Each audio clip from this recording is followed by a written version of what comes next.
ഹരേ നിർത്തണം. ചൊല്ലിക്കോട്ടെ. ഹരേ കൃഷ്ണ ഹരേ കൃഷ്ണ കൃഷ്ണ കൃഷ്ണ ഹരേ ഹരേ ഹരേ രാമ രാമ രാമ ഹരേ ഹരേ ഹരേ കൃഷ്ണ കൃഷ്ണ കൃഷ്ണ ഹരേ ഹരേ ഹരേ രാമ രാമ രാമ ഹരേ ഹരേ ഹരേ കൃഷ്ണ കൃഷ്ണ കൃഷ്ണ ഹരേ ഹരേ ഹരേ രാമ രാമ രാമ ഹരേ ഹരേ ഹരേ കൃഷ്ണ കൃഷ്ണ കൃഷ്ണ ഹരേ ഹരേ ഹരേ രാമ രാമ രാമ ഹരേ ഹരേ ഹരേ കൃഷ്ണ. ഹരേ കൃഷ്ണ. ഹരേ കൃഷ്ണ. എല്ലാവർക്കും പ്രണാമം. ശ്രീ രാധാഗോവിന്ദ് ടെമ്പിളിന്റെ കീഴിലുള്ള ഭാഗവത ക്ലാസ്സിലേക്ക് എല്ലാവർക്കും സ്വാഗതം. ഉമ്മജ്ഞാനതിമിരാന്തസ്യ ജ്ഞാനാഞ്ജനശലാകയാ ചക്ഷുരുന്മിലിതം യേന തസ്മൈ ശ്രീ ഗുരവേ നമഃ. ശ്രീചൈതന്യമനോഭീഷ്ടം സ്ഥാപിതം യേന ഭൂതലേ സ്വയം രൂപ കഥാമഹ്യം ദദാന്തി സ്വപദാന്തികം. വന്ദേഹം ശ്രീഗുരോ ശ്രീയുധ പദകമലം ശ്രീഗുരും വൈഷ്ണവാംശ ശ്രീരൂപം സാഗജാതം സാഗണരഘുനാഥാനിധം താം സജീവം സാദ്വൈതം സാവധൂതം പരിജനസഹിതം ശ്രീകൃഷ്ണ ചൈതന്യദേവം ശ്രീരാധാ കൃഷ്ണപാദാൻ സാഗണലളിതാ ശ്രീവിശാഖാനിധംശ്ച. ഹേ കൃഷ്ണ കരുണാ സിന്ധു ദീനബന്ധോ ജഗത്പദേ ഗോപേശ ഗോപികാന്ത രാധാകാന്ത നമോസ്തുതേ. തപ്തകാഞ്ചന ഗൗരാംഗീ രാധേ വൃന്ദാവനേശ്വരി ശബാനുസുതേ ദേവി പ്രണമാമി ഹരിപ്രിയേ. വാഞ്ചാകൽപതരൂപ്യശ്ച കൃപാ സിന്ധുഭ്യേവ ച പതിതാനം പാവനേഭ്യോ വൈഷ്ണവേഭ്യോ നമോ നമഃ. നമോ ഓം വിഷ്ണുപാദായ കൃഷ്ണപ്രേഷ്ഠായ ഭൂതലേ ശ്രീമതേ ഭക്തിവേദാന്തനാമിനേ നമസ്തേ സാരസ്വതേ ദേവേ ഗൗരവാണി പ്രചാരിണേ നിർവിശേഷ ശൂന്യവാദി പാശ്ചാത്യദേശധാരിണേ. നാരായണം നമസ്കൃഭ്യാം നരം ചൈവ നരോത്തമം ദേവീം സരസ്വതിം വ്യാസം തതോ ജയമുദീരയത്. നഷ്ടപ്രായേഷു ഭദ്രേഷു നിത്യം ഭാഗവത സേവകേ ഭഗവതീർ ഉത്തമ ശ്ലോകേ ഭക്തിർഭവതി നൈഷ്ഠികീ. നമോ ഓം വിഷ്ണുപാദായ കൃഷ്ണപ്രേഷ്ഠായ ഭൂതലേ ശ്രീമതേ ജയപതാകസ്വാമി തിരുനാമിനേ നമാചാര്യപാദായ നിദായകപ്രദായിനി ഗൗരകഥാദാമദായ നഗരഗ്രാമതാരിണി. ശ്രീയോ ശ്രീകൃഷ്ണ ചൈതന്യ പ്രഭോ നിത്യാനന്ദ ശ്രീ അദ്വൈത ഗദാധര ശ്രീവാസാദി ഗൗരഭക്തവൃന്ദ.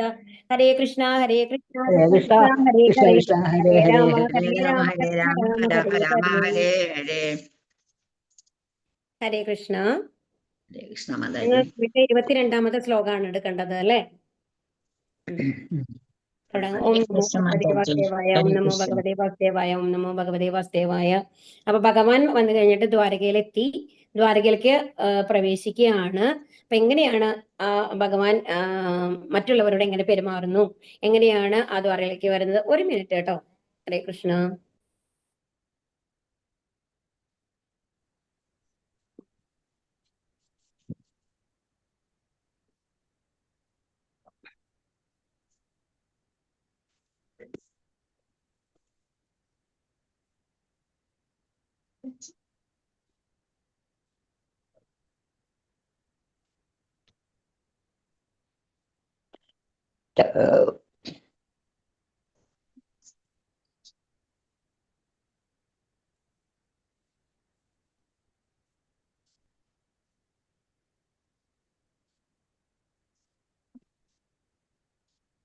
ഹരേ കൃഷ്ണ. ഹരേ കൃഷ്ണ. സോറി, ഒരു എമർജൻസി കോൾ ആയിരുന്നു കേട്ടോ.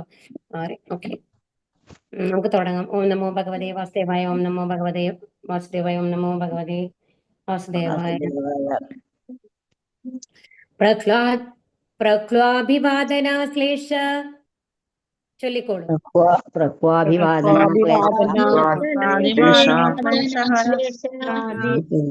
കരസ്പർശസ്മിതേക്ഷണൈഃ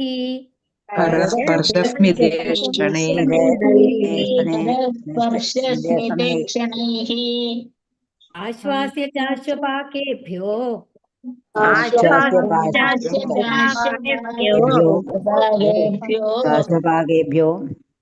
പരേശ്ചാഭിമതൈർവിഭുഃ.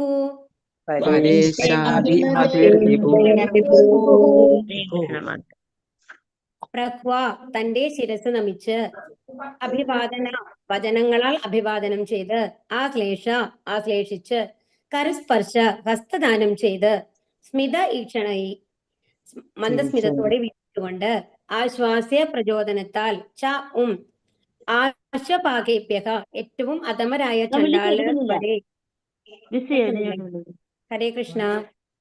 വരൈഹി ആശീർവാദത്താൽ അഭിമതൈഹി ആഗ്രഹിച്ചതുപോലെ വിഭുഹു സർവശക്തൻ വിവർത്തനം. ശ്രീല പ്രഭുപാദ് കി ജയ്. സർവശക്തനായ ഭഗവാൻ ശിരസ് നമിച്ച് വണങ്ങിയും ആശംസകൾ അന്യോന്യം കൈമാറിയും ആശ്ലേഷിച്ചും ഹസ്തദാനം ചെയ്തും മന്ദസ്മിതത്തോടെ വീക്ഷിച്ചും വാഗ്ദാനങ്ങൾ നൽകിക്കൊണ്ടും ആശീർവാദങ്ങൾ സമ്മാനിച്ചുകൊണ്ടും അവിടെ സന്നിഹിതരായിരുന്ന ഏവരെയും ഏറ്റവും അഗ്രശ്രേണിയിലുള്ളവരെ വരെ ഉപചാരപൂർവം സ്വീകരിച്ചു. അപ്പൊ ഇവിടെ എന്താ പറയുന്നത്? ഭഗവാൻ വരുമ്പോ എങ്ങനെയാണ് ഭഗവാൻ ചെയ്തിരുന്നത്? എന്താ? ശിരസ് നമിച്ചു വണങ്ങി. എങ്ങനെയുള്ള ആൾക്കാരെ? മുതിർന്ന ആൾക്കാരെ. ആശംസകൾ അന്യോന്യം കൈമാറിയും. അപ്പൊ ആശംസകൾ കൈമാറുന്നതോടെ നമ്മുടെ സമപ്രായത്തിലുള്ള ആൾക്കാരൊക്കെ ആണെന്നുണ്ടെങ്കിൽ അല്ലെ, ആശ്ലേഷിച്ചും അവരെയാണ് ആശ്ലേഷിക്കുക. നിഹസ്തദാനം ചെയ്തും. അപ്പോൾ ഏത് തരത്തിലാണോ ഒരു റിലേഷൻ നമുക്ക് തോന്നുന്നത് അതിനനുസരിച്ച് ഓരോരുത്തരോടും വേറെ വേറെ രീതിയിലാണ് ഭഗവാൻ തന്റെ ഉപചാരം കാണിച്ചിരുന്നത് അല്ലെ. നോക്കൂ, പ്രായം കൂടിയ ആൾക്കാർക്ക് ശിരസ് നമിച്ചിട്ടാണ്. ചിലവരെ ആശ്ലേഷിക്കുന്നു, ചിലവരെ ഹസ്തദാനം ചെയ്യുന്നു, ചിലവരെ മന്ദസ്മിതം കൊണ്ട് വീക്ഷിക്കുകയാണ് ചെയ്യുന്നത്, ചിലവർക്ക് വാഗ്ദാനങ്ങൾ നൽകി ഞാൻ എന്തായാലും അങ്ങനെ ചെയ്തു തരാമെന്ന് വാഗ്ദാനം നൽകിക്കൊണ്ട്, അങ്ങനെയൊക്കെ ചിലവർക്ക് ആശീർവാദങ്ങൾ, അതായത് ചെറിയ കുട്ടികളാണ് അങ്ങനത്തെ ആൾക്കാർക്ക് ആണെങ്കിൽ ആശീർവാദങ്ങൾ കൊടുക്കുകയാണ് ചെയ്യുന്നത് അല്ലെ, നന്നായി വരട്ടെ എന്നുള്ളത്. അപ്പൊ അങ്ങനെ സന്നിഹിതരായിരുന്ന എല്ലാവരെയും ഏറ്റവും അധമ ശ്രേണിയിലുള്ളവരെ വരെ, ഏറ്റവും താഴ്ന്ന ജാതിക്കാർ എന്ന് പറയുന്ന ആൾക്കാരെ പോലും ഭഗവാൻ എന്താ ചെയ്തത്? വളരെ ഉപചാരപൂർവം സ്വീകരിച്ചു. വളരെ റെസ്പെക്റ്റോട് കൂടിയിട്ട് താനാണ് ഏറ്റവും താഴ്ന്ന ആള് എന്നുള്ള ഒരു മനോഭാവത്തോട് കൂടിയിട്ടാണ് ഭഗവാൻ എല്ലാവരെയും കാണുന്നത്. അപ്പൊ നമ്മളിപ്പോ ഒരുപാട് കണ്ടു പഠിക്കേണ്ട കാര്യങ്ങളാണത്. നമ്മൾ ഒരുപാട് മിസ് ഇന്റർപ്രിട്ടേഷൻ ചെയ്യാറുണ്ട് അല്ലെ. കാരണം പല ജാതിക്കാര്, പല മതക്കാര് എന്നൊക്കെ പറഞ്ഞു കഴിഞ്ഞിട്ട് ഓരോരുത്തരെ ഡീഗ്രേഡ് ചെയ്യാനും, അതുപോലെ തന്നെ വിദ്യാഭ്യാസ യോഗ്യതകളിൽ പല തട്ടുകളിലുള്ള ആൾക്കാരുണ്ടാവും. ചിലർ വീട്ടിൽ പണി ചെയ്യുന്ന ആൾക്കാരുണ്ടാവും, ചിലർ പ്രൈം മിനിസ്റ്റർ ലെവലിലുള്ള ആൾക്കാരുണ്ടാവും അല്ലെ. പല തട്ടുകളിലാണ് ആൾക്കാരുള്ളത്. അപ്പൊ ആ തട്ടുകളിലുള്ള എല്ലാ ആൾക്കാരെയും ഒരുപോലെ കാണണം. കാരണം ഏത് ജോലിക്കും വലിപ്പ ചെറുപ്പമില്ല. സത്യം പറഞ്ഞാല് ഒന്ന് ആലോചിച്ച് നോക്കൂ. ഇപ്പൊ നമ്മളുടെ ഇപ്പൊ നമ്മൾക്ക് വേസ്റ്റ് എടുക്കാനൊക്കെ ഇപ്പൊ നഗരങ്ങളിലുള്ള ആൾക്കാർക്ക് അറിയാം. രാവിലെ വന്നു കഴിഞ്ഞിട്ട് അവർക്ക് അതിനുള്ള ജോലിക്കാരെ നിയോഗിച്ചിട്ടുണ്ടാവും. അവര് വന്നിട്ടാണ് നമ്മുടെ വീട്ടിലത്തെ വേസ്റ്റ് ഒക്കെ എടുത്തിട്ട് പോകുന്നത് അല്ലെ. അത് 4 ദിവസം എടുത്തിട്ട് പോയിട്ടില്ലെങ്കിൽ നമ്മുടെ വീടിന്റെ അവസ്ഥ എന്തായിരിക്കും ഒന്ന് ആലോചിച്ച് നോക്കൂ. അപ്പൊ നമ്മളുടെ അത്രയും എന്താണ് ശുചിയായിട്ട് നമ്മളുടെ ഒരു നഗരത്തിനെ അല്ലെങ്കിൽ നമ്മുടെ വീടുകളെ വെക്കുന്നത് അവരാണ്. അപ്പൊ അവരെയാണ് നമ്മൾ കൂടുതൽ റെസ്പെക്ട് ചെയ്യേണ്ടത്. നമ്മൾക്ക് കഷ്ടം തോന്നുന്ന കാര്യം അവരെത്ര ഇതായിട്ടാണ് ആ ഒരു എളിമയോട് കൂടിയിട്ട്, ആ മനോഭാവത്തോട് കൂടിയിട്ട് നമ്മുടെ കയ്യിൽ നിന്ന് അത് സ്വീകരിച്ച് എടുത്തിട്ട് പോവാണ് ചെയ്യുന്നത്. ഒരു നല്ല സാധനം നമുക്ക് സ്വീകരിക്കുമ്പോൾ നമ്മൾക്ക് ഒരു ഓക്കെ എന്തായാലും ഒരു ഗോൾഡ് ഓർണമെന്റോ അല്ലാന്നില്ലെങ്കിൽ പോട്ടെ, ഏറ്റവും നല്ല സുഗന്ധ ദ്രവ്യങ്ങളോ ഒക്കെ നമ്മൾക്ക് തന്നു കഴിഞ്ഞാൽ വളരെ സന്തോഷമാണ് നമുക്ക് സ്വീകരിക്കാനായിട്ട്. പക്ഷേ എന്തെങ്കിലും കേടുവന്ന സാധനം ഇതൊന്ന് കൊണ്ട് കളയുമ്പോളെ, ഇത് നമ്മളുടെ മക്കളോടോ നമ്മളോട് തന്നെ ഒരാൾ പറയുകയാണെങ്കിൽ നമ്മൾ 2 തവണ ആലോചിക്കും, ഇത് ഞാൻ തന്നെ ചെയ്യണോ എന്നുള്ളത്. അങ്ങനെയല്ലേ നമ്മുടെ ഒരു മനോഭാവം ഉള്ളത്? ഒന്ന് ആലോചിച്ച് നോക്കൂ. അങ്ങനെ ഇരിക്കുമ്പോൾ അത്തരം പ്രവർത്തികൾ ചെയ്യുന്ന ആൾക്കാരെ അവരെ കൂടുതൽ ബഹുമാനിക്കണം നമ്മള്. കാരണം അവര് നമ്മളുടെ വിഴുപ്പ് ഏറ്റെടുത്തുകൊണ്ട് അവരതിനെ ഡിസ്പോസ് ചെയ്യാണ് ചെയ്യുന്നത് അല്ലെ. അപ്പൊ അവർക്കാണ് ഏറ്റവും കൂടുതൽ ബഹുമാനം നമ്മൾ കൊടുക്കേണ്ടത്. തീർച്ചയായിട്ടും. കാരണം നമ്മൾക്ക് ചെയ്യാൻ പറ്റാത്ത ഒരു കാര്യമാണ് അവർ ചെയ്യുന്നത് അല്ലെ. ഒന്ന് ആലോചിച്ച് നോക്കൂ. അങ്ങനെയല്ലേ ശരിക്കും വേണ്ടത്? ഭാവാർത്ഥം. ശ്രീല പ്രഭുപാദ് കി ജയ്. ശ്രീകൃഷ്ണ ഭഗവാനെ സ്വാഗതം ചെയ്യാൻ എല്ലാ നിലവാരത്തിലും ഉള്ളവർ ഉണ്ടായിരുന്നു. പിതാവായ വസുദേവർ, പിതാമഹനായ ഉഗ്രസേനൻ, ഗുരുവായ ഗർഗമുനി എന്നിവർ തുടങ്ങി താഴോട്ട് വേശികളും നായ്ക്കളെ ഭക്ഷിക്കുന്നത് ശീലമാക്കിയ ചണ്ടാളന്മാരും വരെ അക്കൂട്ടത്തിലുണ്ടായിരുന്നു. അവരെ ഓരോരുത്തരെയും ഭഗവാൻ അവരവരുടെ നിലയ്ക്കും പദവിക്കും അനുസരിച്ച് യഥോചിതമായി ഉപചാരപൂർവ്വം എതിരേറ്റു. ശുദ്ധ ജീവസത്തകൾ എന്ന നിലയിൽ എല്ലാവരും ഭഗവാന്റെ അവിഭാജ്യ ഘടകങ്ങളാകുന്നു. അപ്പൊ ഇതിലെ ഓരോരുത്തരും നമ്മളുടെ കർമ്മങ്ങൾക്കനുസരിച്ചാണ് നമ്മൾക്ക് ഒരു ദേഹം കിട്ടുന്നത് എന്ന് പറഞ്ഞു അല്ലെ. അപ്പോ അതിനനുസരിച്ചിട്ടാണ്, അല്ലാതെ വന്നു കഴിഞ്ഞിട്ട് അതിന്റെ ഉള്ളിലിരിക്കുന്ന ഓരോരുത്തരുടെ ഉള്ളിലിരിക്കുന്ന ജീവാത്മാവിന് വ്യത്യാസമില്ല. ഭഗവാന്റെ അതേ ഗുണങ്ങളാണ് എല്ലാ ജീവസത്തകൾക്കും ഉള്ളത്, ശുദ്ധ ജീവസത്തകൾക്കുള്ളത്. ആ ബാഹ്യമായിട്ടുള്ള രൂപങ്ങൾ മാത്രമാണ് വ്യത്യാസമുള്ളൂ. അവർ ചെയ്യുന്ന പ്രവർത്തികൾ മാത്രമാണ് വ്യത്യാസമാകുന്നത്. അപ്പൊ നമ്മള് പുറത്തുള്ള ഒരു ഇതിന്റെ രൂപം കണ്ടിട്ടല്ല അവരെ ബഹുമാനിക്കേണ്ടത്, അതിന്റെ ഉള്ളിലുള്ള ആ ജീവസത്തയ്ക്കാണ് ബഹുമാനം കൊടുക്കേണ്ടത്. ഭഗവാൻ അങ്ങനെയാണ് ചെയ്തിരുന്നത്. ശുദ്ധ ജീവസത്തകൾ എന്ന നിലയിൽ എല്ലാവരും ഭഗവാന്റെ അവിഭാജ്യ ഘടകങ്ങളാകുന്നു. ആകയാൽ അദ്ദേഹവുമായുള്ള ശാശ്വത ബന്ധത്തിൽ ആരും അന്യരല്ല. ഇത്തരം പരിശുദ്ധ ജീവസത്തകൾ ഭൗതിക ഗുണങ്ങളാലുള്ള കളങ്കത്തിന് അനുസൃതമായി വ്യത്യസ്തമായി തരംതിരിക്കപ്പെടുന്നു. എന്നാൽ ഭൗതിക തരംതിരിവ് കണക്കാക്കാതെ ഭഗവാൻ തന്റെ എല്ലാ അവിഭാജ്യ ഘടകങ്ങളോടും തുല്യമായി സ്നേഹപൂർണനാണ്. ഈ ഭൗതികരായ ജീവസത്തകളെ തന്റെ സാമ്രാജ്യത്തിലേക്ക് തിരിച്ചു വിളിക്കുവാൻ വേണ്ടി മാത്രമാണ് അദ്ദേഹം അവതരിക്കുന്നത്. ബുദ്ധിമാന്മാർ പരമദിവ്യോത്തമ പുരുഷനാൽ സർവ്വജീവാത്മാക്കൾക്കുമായി നൽകപ്പെട്ട ഈ സൗകര്യത്തെ പ്രയോജനപ്പെടുത്തുന്നു. ഭഗവത് സാമ്രാജ്യത്തിൽ നിന്നും ആരെയും ഭഗവാൻ വിലക്കിയിട്ടില്ല. ഇത് സ്വീകരിക്കണമോ വേണ്ടയോ എന്നത് ജീവാത്മാക്കളിൽ നിക്ഷിപ്തമാണ്. അപ്പൊ ഇതിൽ എന്താ പറയുന്നത്? പരിശുദ്ധ ജീവസത്തുകൾ ഭൗതിക ഗുണങ്ങളിലുള്ള കളങ്കത്തിന് അനുസൃതമായി. അതാണ് നമ്മൾക്ക് കുറെ ഭൗതിക ആഗ്രഹങ്ങൾ ഉണ്ടാവും. അതിനനുസരിച്ച് നമ്മൾ പൂർവ്വജന്മങ്ങളിലാവാം കുറെ തെറ്റുകൾ ചെയ്തിട്ടുണ്ടാവാം, ചെയ്യേണ്ടാത്ത കുറെ കാര്യങ്ങൾ ചെയ്തിട്ടുണ്ടാവാം. അതിനൊക്കെ അനുസരിച്ചിട്ടാണ് നമ്മൾക്ക് നമ്മുടെ ശരീരം കിട്ടിയിട്ടുള്ളത്. അതിനനുസരിച്ചുള്ള ഗുണങ്ങളാണ് നമുക്ക് കിട്ടിയിട്ടുള്ളത്, അല്ലെ? പല ശ്രേണികളായിട്ട് 84 ലക്ഷം ജീവിവർഗങ്ങളുണ്ട്. അത് നമ്മൾക്കറിയാം. മനുഷ്യരിൽ തന്നെ എത്ര തരത്തിലാണുള്ളത്? ഹരേ കൃഷ്ണ. മനുഷ്യരിൽ തന്നെ എത്ര തരത്തിലാണ് നമ്മൾ വിഭജിക്കപ്പെട്ടിട്ടുള്ളത്? 4 ലക്ഷം. 4 ലക്ഷം. 4 ലക്ഷത്തില് പരം തരത്തിലുള്ള ആൾക്കാരാണ് മനുഷ്യവർഗത്തിൽ തന്നെയുള്ളത്. അപ്പൊ ഇതൊക്കെ നമ്മളുടെ പൂർവ്വജന്മങ്ങളുടെ പ്രവൃത്തികൾക്ക് അനുസരിച്ച് നമ്മൾക്ക് കിട്ടിയിട്ടുള്ള ശരീരമാണ്. അപ്പൊ എന്ത് വേണം? അതിനെ നമ്മൾ എന്താണ്, പൂർവ്വജന്മത്തിൽ എന്ത് ചെയ്തു എന്നുള്ളതിനനുസരിച്ചാണ് നമുക്ക് ശരീരം കിട്ടിയത്. പക്ഷെ ഈ ജന്മത്തിൽ അവർ നല്ല കാര്യങ്ങൾ ചെയ്യുന്ന ആൾക്കാരായിരിക്കും. അപ്പം അതിന്റെ ഒരു ദേഹത്തിന്റെ വ്യത്യാസം അനുസരിച്ച് ഒരിക്കലും നമ്മൾ ഒരാളെയും കുറ്റപ്പെടുത്താൻ പാടില്ല. അവരെന്താ പറയാ, ഹാരസ് ചെയ്യാൻ പാടില്ല, അവരെ വിഷമിപ്പിക്കുന്ന രീതിയിലുള്ള സംസാരിക്കാൻ പാടില്ല. എന്നാൽ ഭൗതിക തരംതിരിവ് കണക്കാക്കാതെ ഭഗവാൻ തന്റെ എല്ലാ അവിഭാജ്യ ഘടകങ്ങളോടും തുല്യമായി സ്നേഹപൂർവ്വനാണ്. ഭഗവാൻ ആരോടും വ്യത്യാസമില്ല. കാരണം നമ്മളെ പ്രവർത്തിക്കുന്നതനുസരിച്ച് വേറെ വേറെ ശരീരം കിട്ടുന്നു, അത് മാത്രമല്ല ഇതിന്റെ ഉള്ളിലത്തെ ജീവാത്മാവ് സെയിം ആണല്ലോ. അപ്പൊ ഈ ഭൗതികരായ ജീവസത്തകളെ തന്റെ ഇപ്പൊ ഭഗവാൻ എന്തിനു വേണ്ടിയിട്ടാണ് വന്നിട്ടുള്ളത്? ഭഗവാൻ ഇപ്പൊ ഹരിദാസ് ഠാക്കൂർ ഒന്ന് ആലോചിച്ച് നോക്കൂ. ഹരിദാസ് ഠാക്കൂർ ശരിക്കും പറഞ്ഞു കഴിഞ്ഞാല് ഒരു മുസ്ലിം ആയിട്ടാണ് ജനിച്ചത്. അപ്പം ഹരിദാസ് ഠാക്കൂർ സ്വയം കണക്കാക്കിയിരുന്നത് താനാണ് ഏറ്റവും അധപ്പതിച്ച ആളാണ്. അത് ജഗായി മതായി എന്ന് പറയും. നമ്മളുടെ നിത്യാനന്ദ പ്രഭു അനുഗ്രഹം കൊടുത്തിട്ടുള്ളതാണ് ജഗായി മതായിക്ക്. എന്നിട്ടാണ് അവർ ശുദ്ധഭക്തന്മാരായി മാറിയത്. അപ്പൊ അത്രയും അധപ്പതിച്ച ആൾക്കാരായിരുന്നു. നിത്യാനന്ദ പ്രഭുവിനെ ശരിക്കും ഉപദ്രവിക്കുക വരെ ചെയ്തിട്ടുണ്ട് ആ ഹരികൃഷ്ണ മന്ത്രം ജപിക്കാൻ പറഞ്ഞതിന്.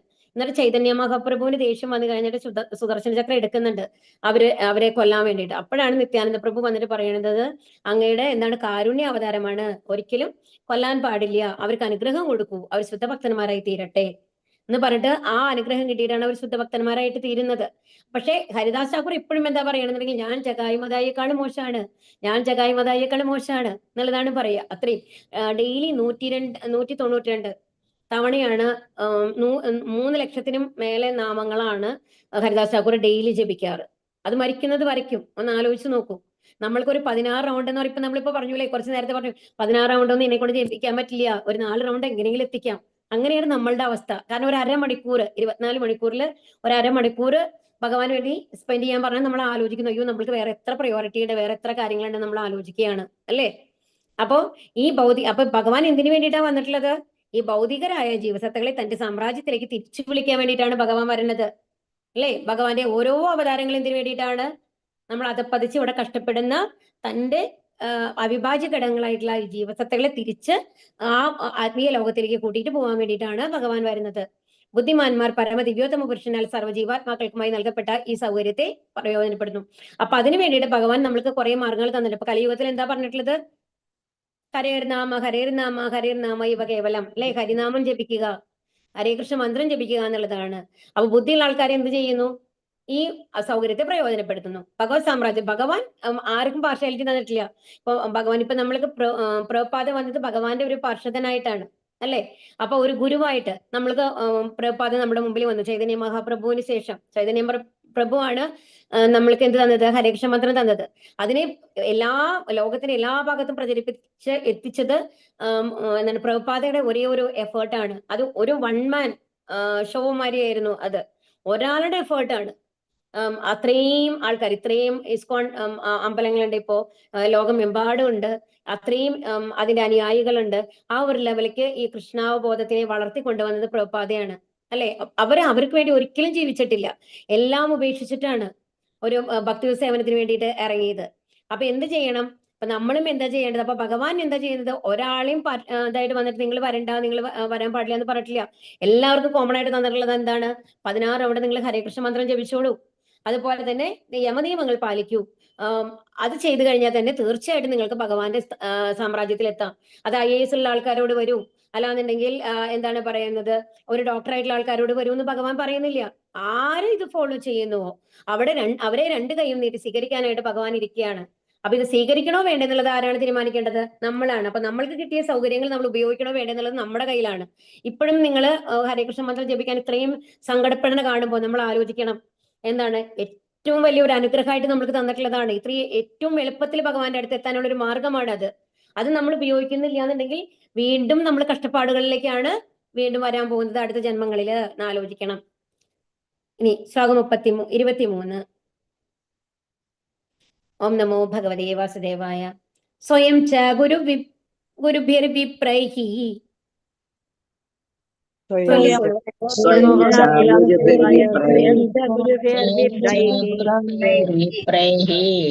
സദാരൈ സ്ഥവിരൈരപി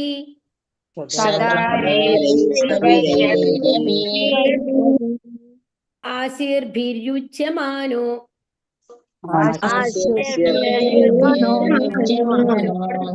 അന്യർവന്ദിഭിശ്ച വിശത്പുരം, അല്ലെങ്കിൽ അന്യർ വരയ്ക്കും ചൊല്ലിക്കോളൂ.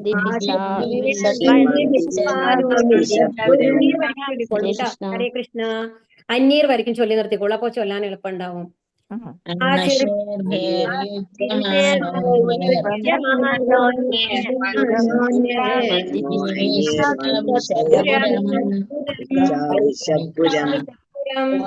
അവിടെ അന്യർ ആണ് കേട്ടോ വരുന്നത്, അന്യർ എന്നാണ് വരുന്നത്. സ്വയം മുതിർന്ന ബന്ധുക്കളാലും വിപ്രൈഹി ബ്രാഹ്മണരാൽ സദാരൈഹി അവരുടെ പത്നിമാരോടൊപ്പം സവിരൈഹി പരിണിതരായ അഭി ആശീർഭിഹി അനുഗ്രഹത്താൽ യുജ്യമാനഹ പ്രകീർത്തിക്കപ്പെട്ട് അന്യർ മറ്റുള്ളവരാൽ വന്ദിഭിഹി പ്രശംസകർ ച അവിശത് പ്രവേശിച്ചു പുരം നഗരം. വിവർത്തനം. ശ്രീലാ പ്രഭാതിക്ക് ജയ്. അനന്തരം ഭഗവാൻ സ്വയം മുതിർന്ന ബന്ധുജനങ്ങളുടെയും പത്നി സമേതരായ പരിക്ഷീണിതരായ വൃദ്ധബ്രാഹ്മണരുടെയും അകമ്പടിയോടെ നഗരത്തിൽ പ്രവേശിച്ചു. അവരെല്ലാവരും ആശീർവാദങ്ങൾ ചൊരിയുകയും ഭഗവാന്റെ മഹാത്മ്യങ്ങൾ ആലപിക്കുകയും ചെയ്യുന്നുണ്ടായിരുന്നു. മറ്റുള്ളവരും ഭഗവാന്റെ മഹാത്മ്യങ്ങളെ പ്രകീർത്തിച്ചു. അപ്പൊ എന്താണ്, ആരൊക്കെയാണ് കൂടെ ഉണ്ടായിരുന്നത്? ഭഗവാന്റെ മുതിർന്ന ബന്ധുജനങ്ങള്, അതുപോലെ പത്നി സമേതരായ പരിക്ഷീണിതരായ വൃദ്ധബ്രാഹ്മണർ. ശ്രദ്ധിച്ചോളൂ കേട്ടോ ഇത്. പരിക്ഷീണിതർ, അപ്പൊ വൃദ്ധ ബ്രാഹ്മണരാണ് കൂടെ ഉണ്ടായിരുന്നവർ. പത്നിമാരോട് കൂടി അവരെ അകമ്പടിയോട് കൂടിയിട്ടാണ് ഭഗവാൻ നഗരത്തിൽ പ്രവേശിച്ചത്. അവരെല്ലാവരും ആശീർവാദങ്ങൾ ചൊരിയുകയും ഭഗവാന്റെ മഹാത്മ്യങ്ങൾ ആലപിച്ചു, അതുപോലെ പ്രകീർത്തിക്കുകയാണ് ചെയ്തുകൊണ്ടിരുന്നിരുന്നത്. ഭാവാർത്ഥം. ശ്രീല പ്രഭാതിക്ക് ജയ്. ഭാവികാല വിശ്രമ ജീവിതത്തിനായി ധനം സ്വരൂപിച്ചു വെക്കുന്നതിൽ സമൂഹത്തിലെ ബ്രാഹ്മണർ ഒരിക്കലും ശ്രദ്ധ ചെലുത്തിയിരുന്നില്ല. അവർ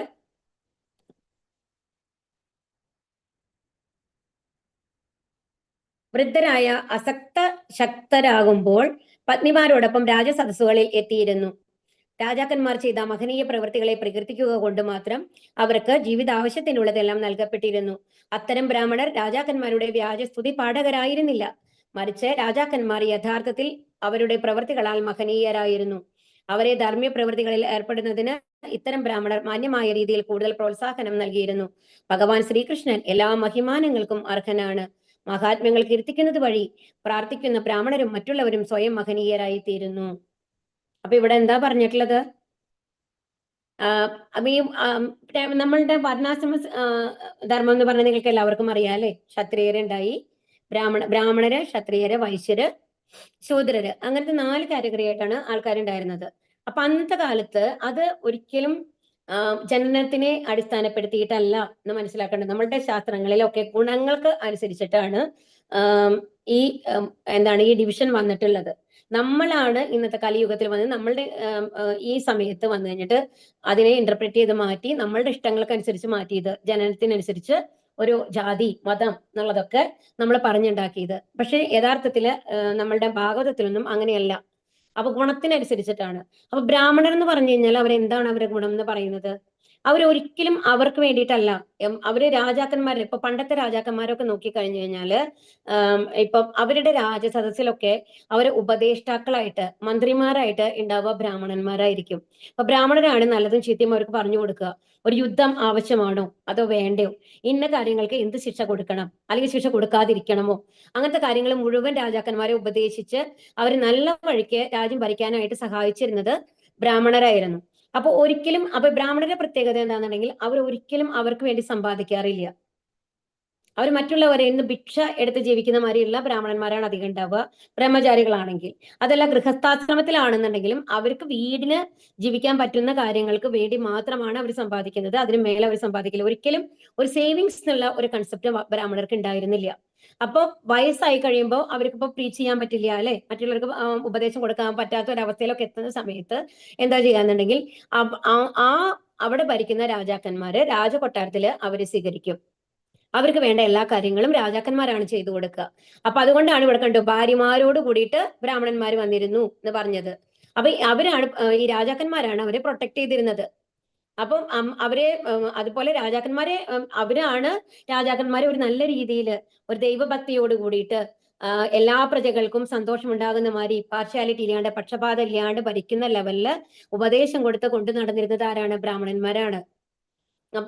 ചാണക്യന്റെ ഒക്കെ കഥ അറിഞ്ഞൂടെ? അവരെ ധർമ്മീയ പ്രവൃത്തികളിൽ ഏർപ്പെടുന്നതിന് ഇത്തരം ബ്രാഹ്മണർ മാന്യമായ രീതിയിൽ കൂടുതൽ പ്രോത്സാഹനം നൽകിയിരുന്നു. അപ്പൊ ബ്രാഹ്മണന്മാരൊക്കെ അവർക്ക് ശാസ്ത്രങ്ങളെ കുറിച്ചൊക്കെ നല്ല അറിവുള്ളത് കാരണം കൊണ്ട് അവരാണ് എങ്ങനെയാണ് മാന്യമായ രീതിയിൽ എങ്ങനെ നിങ്ങൾ ഭരിക്കണം എന്നുള്ളതൊക്കെയുള്ള പ്രോത്സാഹനം അവരാണ് നൽകിയിരുന്നത്. അപ്പൊ ഇനി എന്താണ്? ഭഗവാൻ ശ്രീകൃഷ്ണൻ എല്ലാ അഭിമാനങ്ങൾക്കും അർഹനാണ്. ഭഗവാനാണ്, സ്വയം പരമദിവ്യോത്തമ പുരുഷനാണ്, അല്ലെ? അപ്പൊ എല്ലാ ആദരവുകൾക്കും അർഹനാണ് ആര്? ഭഗവാൻ.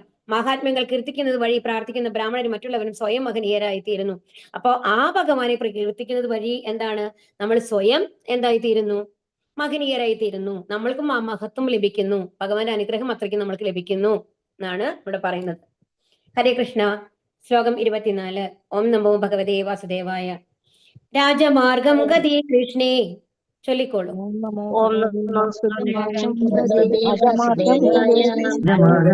രാജമാർഗം ഗതേ കൃഷ്ണേ. ദ്വാരകായ കുലസ്ത്രീയഃ ദ്വാരകായ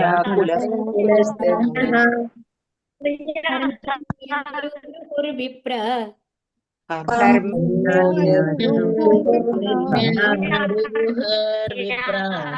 തദീക്ഷണ മഹോത്സവ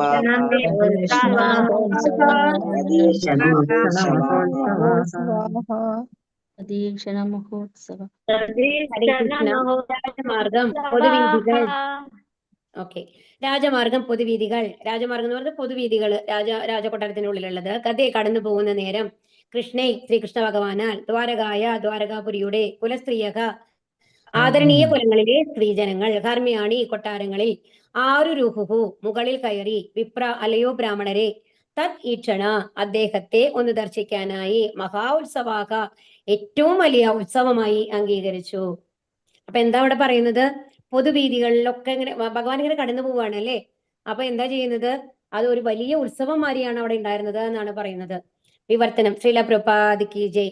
ശ്രീകൃഷ്ണ ഭഗവാൻ രാജവീതിയിലൂടെ കടന്നു പോയപ്പോൾ ദ്വാരകയിലെ ആദരണീയരായ കുലസ്ത്രീകളെല്ലാം അദ്ദേഹത്തെ ഒരു നോക്കു കാണാനായി അവരുടെ കൊട്ടാരങ്ങളുടെ മട്ടുപ്പാവിൽ കയറി നിന്നു. അവർ ഇതിനെ ഏറ്റവും വലിയ മഹോത്സവമാക്കി കണക്കാക്കി.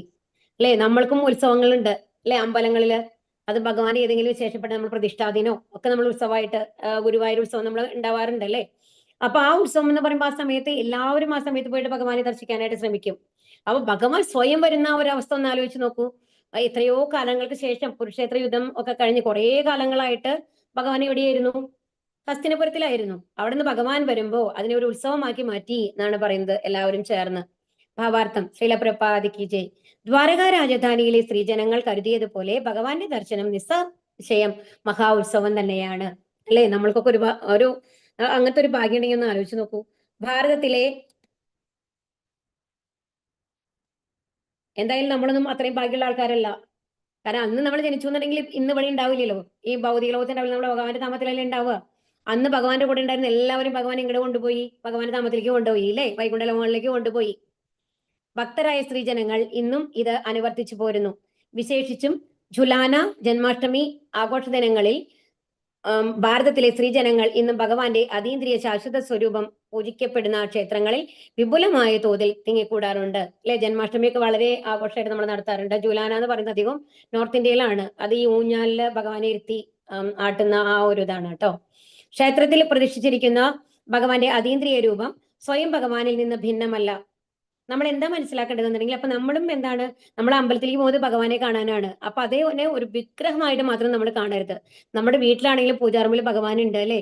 അപ്പൊ പക്ഷേ നമ്മൾ എപ്പോഴെങ്കിലും ആ പൂജ ചെയ്യുന്ന സമയത്ത് അല്ലെങ്കിൽ പ്രസാദം നമ്മൾ കൊണ്ടുവന്ന് വെക്കുന്ന സമയത്ത് ഭഗവാനെ നമ്മൾ പ്രാർത്ഥിച്ച് നമ്മൾ വെക്കും, നാമൊക്കെ ചൊല്ലി നമ്മൾ വെച്ചിട്ട് പോരും, ഭഗവാനെ സ്വീകരിക്കണേ എന്നൊക്കെ നമ്മൾ വിനയപൂർവ്വം ഒക്കെ പറഞ്ഞിട്ട് പോരും. പക്ഷെ അത് കഴിഞ്ഞാൽ പൂജാറൂമിന്റെ പുറത്ത് വന്നു കഴിഞ്ഞാല് നമ്മളുടെ വീട്ടിലുള്ള ആൾക്കാരോട് നമ്മൾ എങ്ങനെയാണ് പെരുമാറുന്നത്?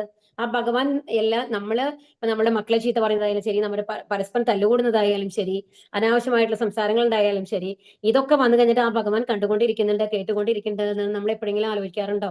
ആരെങ്കിലും ആലോചിക്കാറുണ്ടോ? ഹരേ കൃഷ്ണ. വിചാരിക്കും. ആ പക്ഷെ നമ്മൾ നമ്മൾ പറഞ്ഞു കഴിയുമ്പോൾ നമ്മൾ ആലോചിക്കുക, അയ്യോ നമുക്ക് ഇപ്പോ അറ്റ്ലീസ്റ്റ് വന്നു കഴിഞ്ഞിട്ട് നാമൊക്കെ ചൊല്ലി തുടങ്ങിയതിന് ശേഷം കുറച്ച് വ്യത്യാസം ഉണ്ടാവും. അയ്യോ ഭഗവാൻ ഉണ്ടല്ലോ, ഭഗവാനെ കണ്ട് നമ്മൾ അങ്ങനെയൊന്നും പറയാൻ പാടില്ല എന്നുള്ള ആ ഒരു ഇത് വരും നമ്മുടെ ഉള്ളിലേക്ക്. എപ്പം നമ്മൾക്ക് ഭഗവാന്റെ സാന്നിധ്യം എപ്പോഴും ഉണ്ടെന്നുള്ള തോന്നൽ വരണോ, നമ്മൾ ഭക്തിമാർഗത്തിൽ മുമ്പോട്ട് പോയി തുടങ്ങി എന്നാണ് അതിന്റെ അർത്ഥം കേട്ടോ. അങ്ങനെയൊക്കെ ആർക്കെങ്കിലും തോന്നുന്നുണ്ടെങ്കിൽ വളരെ നല്ല കാര്യമാണ്, നിങ്ങൾ ഭഗവാന്റെ അടുത്തേക്ക് കൂടുതൽ കൂടുതൽ എത്തുകയാണ്. സാധാരണ ദേഷ്യം വരുമ്പോൾ നമുക്ക് എല്ലാം മറന്നു പോകും, നമ്മൾ എന്തൊക്കെ വിളിച്ചു പറയാന്ന് അറിയില്ല അല്ലേ? അപ്പൊ ആ സമയത്തൊക്കെ ശരിക്കും ഭഗവാൻ അപ്പുറത്തിരിക്കുന്നുണ്ട്, ഭഗവാൻ എല്ലാം കണ്ടുകൊണ്ടാണ്. ശരിക്കും ഭഗവാന്റെ സാന്നിധ്യം ഉണ്ട് നമ്മുടെ ഓരോ പൂജാറൂമിലായാലും ശരി, നമ്മുടെ ഓരോ വസ്തുക്കളിലും ഭഗവാൻ പരമാത്മാ രൂപത്തിലുണ്ട് അല്ലെ? അപ്പൊ ഭഗവാൻ സാക്ഷിയാണ്. ജീവനില്ലാത്ത വസ്തുക്കളാണെങ്കിലും ശരി, ജീവനുള്ള വസ്തുക്കളായാലും ശരി, ഭഗവാന്റെ സാന്നിധ്യം ഉണ്ട്. അപ്പൊ എപ്പോഴും നമ്മൾ എന്താ വിചാരിക്കണമെന്നുണ്ടെങ്കിൽ നമ്മൾ എന്ത് പ്രവൃത്തി ചെയ്യുകയാണെങ്കിലും അത് വാക്കുകൾ കൊണ്ടാവട്ടെ മനസ്സുകൊണ്ടാവട്ടെ, എന്ത് പ്രവൃത്തി ചെയ്തു കഴിഞ്ഞാലും ഭഗവാൻ അത് മനസ്സിലാവുന്നുണ്ട്, ഭഗവാൻ അത് കണ്ടുകൊണ്ടാണ് ഇരിക്കുന്നത്. അപ്പൊ നമ്മുടെ ഏറ്റവും വൃത്തികെട്ട രൂപം കണ്ടിട്ടുള്ളത് ആരാണ്? നമ്മുടെ കൂടെയുള്ള ആൾക്കാരല്ല, ഭഗവാനാണ്. ഏറ്റവും നല്ലതായിട്ടുള്ള രൂപമായാലും ശരി, ഏറ്റവും വൃത്തികെട്ട നമ്മളുടെ എല്ലാ സ്വഭാവങ്ങളും എല്ലാം അറിയുന്നത് ആർക്കാണ്? ഭഗവാനാണ്. അതാണ് മനസ്സിലാക്കേണ്ടത്. അപ്പൊ ഇപ്പോഴും നമ്മൾ ഓരോ പ്രവൃത്തി ചെയ്യുമ്പോഴും നമ്മൾ ഭഗവാനോട് ഒന്നും മറക്കേണ്ട ആവശ്യമില്ല, കാരണം ഭഗവാൻ എല്ലാം കണ്ടുകൊണ്ടാണ് ഇരിക്കുന്നത്.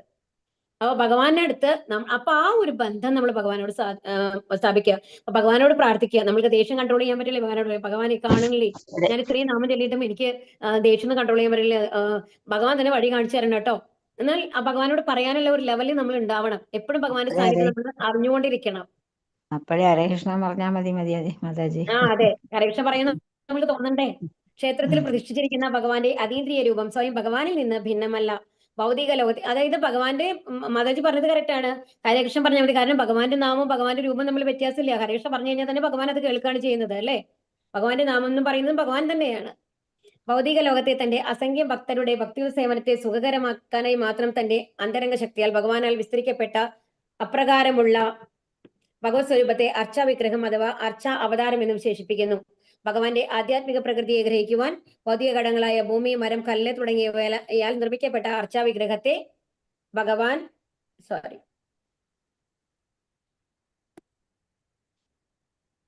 എത്രാമത്തെ ശ്ലോകമാണ് നമ്മൾ പറഞ്ഞത്? 24 അല്ലേ? അതെ, 24. എന്തായാലും ഇത് കംപ്ലീറ്റ് ചെയ്യാൻ പറ്റില്ല, ഇവിടെ വെച്ച് നമുക്ക് നിർത്താം കേട്ടോ.